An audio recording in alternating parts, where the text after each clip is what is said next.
We're with Wade Wolf. Wade, let's talk about the Grape Growers Conference that's coming up this week. You've been involved in this probably since the beginning, I'm guessing. Very close. Yeah, one of the features they like to have me on is doing the year in review, which I'll do Wednesday afternoon, and that's been kind of my deal because of my long history with the wine industry up here and with WAG.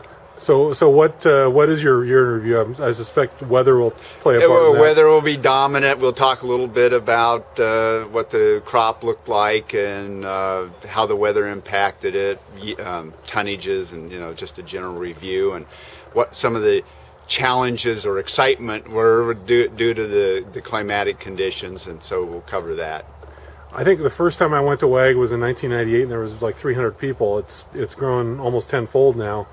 That's got to be kind of amazing to you to see what's happened with this conference. Well, yeah, it used to be a one-day event. There was no trade show with it, and when I first started going to it, maybe it was 50 or 60 people, and of course the industry was much smaller back then. But now it is the major event of the year for our industry, at least from the production side, the viticulture and enology.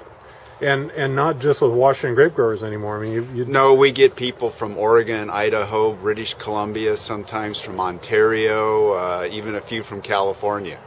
Yeah, it's not quite the like the Sacramento show, the Unified, but boy, it's not that far behind anymore, is it? No, and being that it is a regional Northwest one, and the relative sizes of our industry, it's very well attended. From a trade show perspective, what do grape growers and winemakers look at when they go into that trade show? Well, you have a lot of your major suppliers on both the winery and the grape growing, vines, rootstock, vine sources, trellising equipment, equipment dealers, tractors, and so forth for the grower side. And then there's a good representation of winery equipment, cork suppliers, barrels, bottle suppliers. Some of the winery equipment are up there. A lot of the same people that were at Unified come up for this event. And this also is kind of a little bit of a homecoming for people, because there's probably some people you only see once a year. That's correct, especially from out of the state area. Right. So it's time to catch up and maybe swap some stories and that kind of thing. Oh yeah, I mean, trade. What were the challenges? How things turned out, and what to look forward for the coming year, because that's always part of it too. Right.